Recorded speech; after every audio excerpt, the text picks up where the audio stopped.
భారతదేశంలో ఒక ఆలయం ఉంది. అక్కడ దేవి వేల సంవత్సరాలుగా పెళ్లి కోసం ఎదురు చూస్తుంది.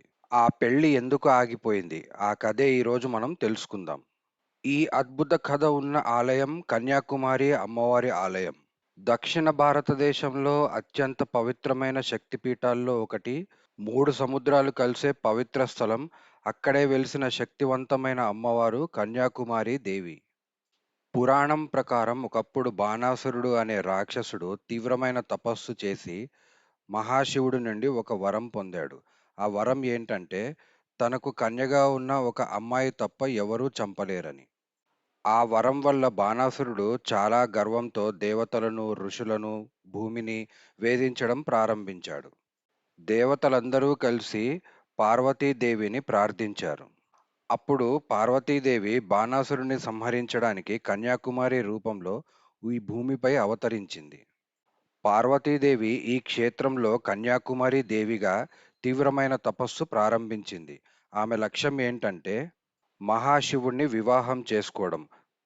కానీ దేవతలు ఒక సమస్యను గుర్తించారు. పార్వతీదేవి శివుణ్ణి పెళ్లి చేసుకుంటే ఆమె ఇక కన్య కాదు. అప్పుడు బాణాసురుడిని ఎవరు చంపుతారు? అందుకే దేవతలు ఒక యుక్తి చేశారు. వివాహం జరగాల్సిన రోజు శివుడు కన్యాకుమారికి వస్తున్నప్పుడు దేవతలు ఒక కోడి రూపంలో ముందే కూశారు. ఆ శబ్దం విని శివుడు ఉషోదయం అయిపోయింది, ముహూర్తం గడిచిపోయిందని భావించి తిరిగి వెళ్ళిపోయాడు. వివాహం జరగపోవడంతో కన్యాకుమారి దేవి చాలా బాధపడ్డారు. ఆ తర్వాత బాణాసురుడు కన్యాకుమారి దేవిని చూసి ఆమెను పెళ్లి చేసుకోవాలని కోరుకున్నాడు. కానీ దేవి అతన్ని తిరస్కరించింది. కోపంతో బాణాసురుడు యుద్ధానికి దిగాడు. అప్పుడు కన్యాకుమారి దేవి తన త్రిశూలాన్ని ఎత్తి భయంకరమైన యుద్ధంలో బాణాసురుడిని సంహరించింది. అందుకే ఈ క్షేత్రంలో అమ్మవారు శక్తివంతమైన యోధ దేవిగా పూజలు అందుకుంటున్నారు. ఈ ఆలయంలో అమ్మవారి విగ్రహం చాలా ప్రత్యేకం. దేవి కన్యా రూపంలో దర్శనమిస్తారు. ఆమె ముక్కుకున్న వజ్ర నాసికాభరణం చాలా ప్రసిద్ధి. పురాణం ప్రకారం ఆ నాసికాభరణం వెలుగు సముద్రంలో కూడా చాలా దూరం వరకు కనిపించేది. అందుకే ఒకప్పుడు ఆలయ ద్వారం కొన్నిసార్లు మూసేసేవారు.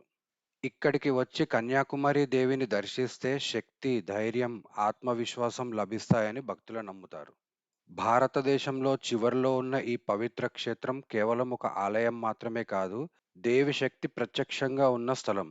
మీరు కన్యాకుమారికి వెళ్తే ఈ శక్తివంతమైన అమ్మవారిని తప్పకుండా దర్శించండి.